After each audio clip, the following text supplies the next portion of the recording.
Greetings, ladies and gentlemen, and welcome to this latest narration of the web series, The Nature of Predators. If you're new to the series, there is a playlist listed down below in the description, and as always, I hope that you enjoy. Chapter 94. Memory transcription subject, Chief Hunter Isif, Arxor Dominion Sector Fleet.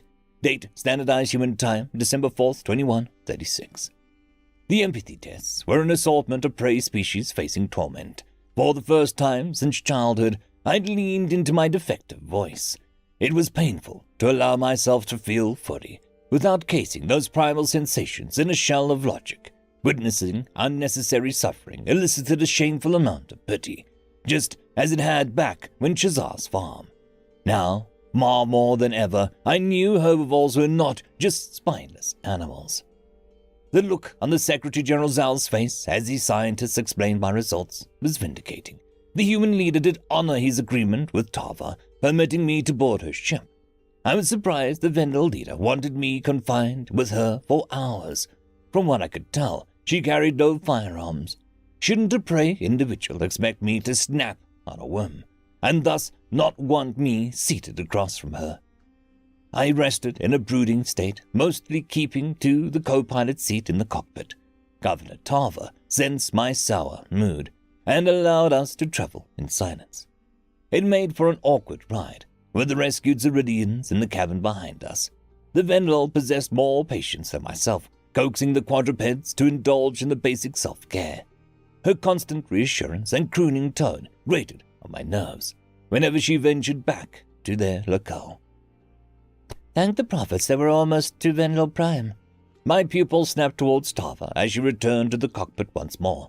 How the heck did the humans survive all these exchange programs? The governor shot me a disapproving look. Have some sympathy. Those three were literally just captured and brought to a farm where your lovely comrades threatened to eat them. I do have sympathy. I didn't want them to be eaten, did I? Never mind, Isif. You can have this ship when we get to my homeworld. If my people saw me riding with you, I appreciate your assistance, Governor Tava. I, too, considered Elias Mayer a friend and an ally. Even with his intervention, the fact that you would listen to an Arxor is not lost on me. The Vendel was silent for a long moment, and her ears pinned back with a meek emotion. Her limbs weren't quivering, so I wasn't inclined to label it fear, though it was tough to read prey cues. My best guess was that it was grief. Sadness swirled in her irises before she looked at me with something bordering contempt. Tava cleared her throat. I know you have presided over horrible things, Isif. Genocides, raids, and systematic slaughtering. Your motivations to avoid your own execution doesn't change that. You are right. I see why my statements about not assigning responsibility can be perceived as callous. Please, do not take my detachment as a sign that I do not regret my culpability. Didn't you order the raid on the cradle? The Gojids are an endangered species because of you. Someone else would have done it if not me, yes. But it was me. And at the time, I believed coexistence was not possible. My beliefs have since changed. Governor Tava was silent, scowling at the viewport. The Gojid cradle was intended to be like any other raid. With their border defenses down, it made a frontal assault tantalizing.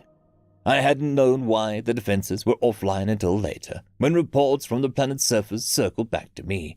Another predator race taking on the Federation. It was too good to be true. We'd been alone for so long that I was certain that it would be disproved, I mused. Then humanity took the cradle back from us. The sheer guts, the audacity. The Terrans bested us fair and square, allegedly using Vendel ships in their arsenal. It baffled me that they worked hand in hand with prey, but they led me to my deduction of humanity's social nature. Intrigued by these specific aliens, I aimed to learn more about them. A new predator opened up avenues with our presence. It meant someone else wasn't indoctrinated by the Federation spiel. Looking back at the Gojid's cradle through Tava's lens, I realized how differently humans viewed our first meeting. Planetary raids instilled a very little guilt after all these years. It was something I deigned not to dwell on. What would Nulia think if she learned Siffy was behind the bad monster's arrival? How many children like her had I doomed to cattle farms? One of the last things Elias Mayer did was convince the Mazics to aid the Gojid refugees. From what I'd heard, the Xerillians and the Poltons took in a handful as well. The spiky herbivores had limited numbers now, and Earth was in no place to be offering asylum. The United Nations had lifted their protection of Gojid colonies, which led many survivors to flee. The Gojids were a sad case, Tava. I did give those orders. I'm not dodging responsibility. I understand that my past actions have been hurtful, I offered. You don't know hurtful. You took my daughter. The Vendel leader's voice quavered, and she shoved me with a shocking aggression. You took my daughter. It was you. You ordered the Greys, the gas Vendel schools. What, to crush our morale? I'm sorry. I had no idea that you were personally affected by our raids, and you do not deserve that. Whatever I ordered, this instance or not, the Orcs who did it reported to me. They were under my command. I took no actions against routine attacks. Certainly, nothing to draw suspicion. It was just routine, huh? I fucking know you feel empathy, and you could have done things differently. Why did you have to be so cruel? I will not disrespect you by making excuses for myself. If there was any way I could undo the past, I would, Tava. But I cannot. Your hatred and inability to forgive me. It is understandable. The Vendel governor swiped at the tears in her eyes, and I felt a strange urge to place my tail on her shoulder. My logical brain reminded me that I was the last person that she wanted comfort from. Most species love their children, referencing their loss as the greatest pain imaginable. That was why the Dominion learned to target the youth. Perhaps, if my nurturing instincts had been cultivated better, I could understand. Tava cleared her throat. I am willing to work with you, but I will never forgive you. I cannot forget what you've done. Your animosity is justified. My only atonement is to pave a better future, so that this will not happen again, I hissed. That is my sincere hope. I'll do everything in my power to protect Vendel kind.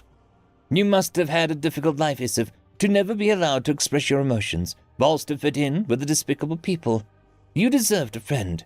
I just cannot be that friend, even if Elias Mayer would have wanted me to be. Silly leaf licker. No prey will befriend me. The Xerillian mishap proved that, yes? In real life, sure. It would be best if they didn't know who you are. You can talk anonymously on the internet, though. General Jones gave me this holopad over here. You said you wanted it back. Seriously, Tava, you think that your holopad is meant to join some Federation chat room? I have nothing in common with you people. That is just my advice. I think it would be good for you to understand us hunting challenged races better, to express your empathic side, and not be alone. I offered a dramatic huff and turned away from Tava to reinforce my disdain. My paws did snatch the holopad, though I was suspicious that General Jones may have tampered with it. The Terran officer had returned my standard-issue device as well. I inspected it closely. Whatever purpose I used these electronics for, I should be certain that I was okay with humans viewing them. Governor Tava was attempting to be empathic, and her suggestion was lunacy. What good would it be to be attached to a prey alien, when I might have to kill and butcher their kind later? What had relaxing my guard around Nulia accomplished? All discourse with the herbivores resulted in was guilt.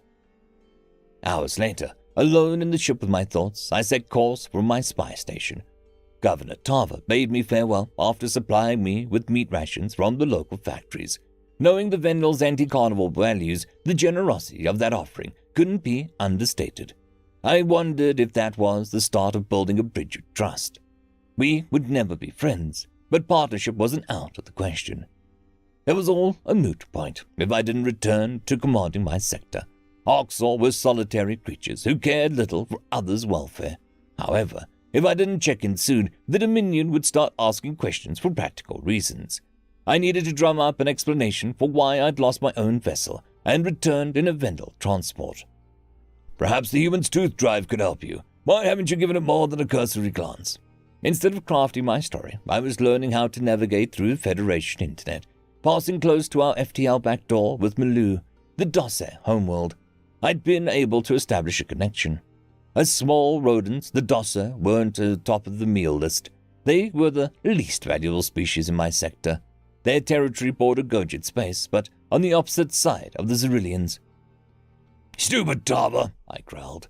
putting the stupid ideas into my defective brain. How did she know that I wanted that?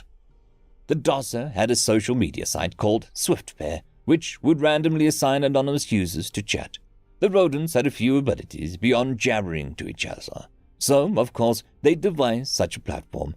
Then again, humans had a propensity to run their mouths about nonsense, too. That was just how desperate social creatures were for belonging. My treacherous claw hovered over the pair button, and I cursed myself. Perhaps I should just let Carver's recommendation backfire so that I could move on. Honestly, what harm could a single chat do? I could always intimidate the little critter away if they became a nuisance. I clicked the button, and the algorithm found a chat partner in half a second. The public profile classified the DOSer as a mid-20s female, located on a space station. "Hi," I typed hesitantly. "How's it going? Please tell me if you're not just on here to flirt," came the instant reply. "I swear, it's like this became a dating app overnight." "What? I don't know why I'm here, but it's certainly not for that." "Good, 'cause I'll block you if you're lying. So, I'm Felra, and I'm a spaceship inspector, catching every slapstick, half-assed repair job the Human Alliance throws at us." "You work with the humans?" "Not directly. We just let their allies marshal some forces on the old Fed spots. The UN is talking about an exchange program, but, with a smaller species in the galaxy, problematic." There was a pause before the DOSer typed another message. "What's your name?" Nerves cramped up my throat. Not only did I have little clue how to sustain a conversation with a herbivore, but my real name was infamous. Word must have gotten around about the Sector Chief's hunter after my broadcast on Earth. It wasn't like I could tell the Felra that I was an Arxor. It would stop her little heart, assuming she believed me. "Siffy," I decided. "That's adorable. You must get that a lot, but props to your parents." "I do not wish to discuss my parents." "Sorry, I didn't mean to offend you. What do you do for a living, Siffy?" "I bomb planets, execute people for empathy, and farm sapiens," I quipped aloud. "This and that, was the actual reply I sent her. "Nothing that you'd be interested in," Barbara typed back hastily. "You don't talk that much, do you? You're prickly as a gourd." "I'm not, used to talking. This was a mistake. I deserve to be alone." This was a waste of time. I reprimanded myself for indulging these urges. There was no telling how the humans were faring at Silas, and I needed to check back with the Dominion fleet soon, rather than making preparations. I was chatting with a creature that resembled an Earth mouse. Had the loneliness really been that crippling for all these years? Her banner popped up on the app indicating that Farah sent a friend request. I had no clue what was going through the DOS's tiny brain, but she must have been meaning to block me. As I prepared to fire up my Arxor communicator, I made out the rodent's next message. It read, "No one deserves to be alone." Snorting in amusement, I accepted the request before dipping offline. General Jones should have kept this Terran holopad so that I wouldn't get sidetracked on prey-like pastimes. The human officer knew that I was defective and didn't take precautions to suppress these tendencies. Wasn't that what she meant about getting myself killed? There was no guarantee Farah would respond to future messages, but I wasn't going to squander more time. With my direct course for the spy habitat, the Arxor Dominion required notification on my vehicle change. I entered my credentials before pinging my headquarters. A day-long absence made it likely that I'd be in contact with the brass rather than my underlings. It was time to put on the facade of our government and resume my role as Isif the Fanatic. Prophet Descendant Ghaznil accepted my video call. "Is there a reason that you've been avoiding your check-in, Isif? For a less faithful hunter, I would have you executed. Your savageness. I take it that you know that I visited Earth. Shazar is a fool, and your wise decree was for us to settle the dispute," I explained. "The humans may have seen the wisdom of standing down, yet, alas, I was too late to accomplish that. You disappeared for a full day. I doubt both your conviction and your loyalty, Isif. You are not willing to kill the humans, are you? That's absurd. I am gathering intelligence on Earth in case we need to fight the leaf-licking apes. I don't care about the humans. I want betterment imposed on the galaxy at any cost, hallowed prophet. They can learn to drink from the river of cruelty. You knew this yourself."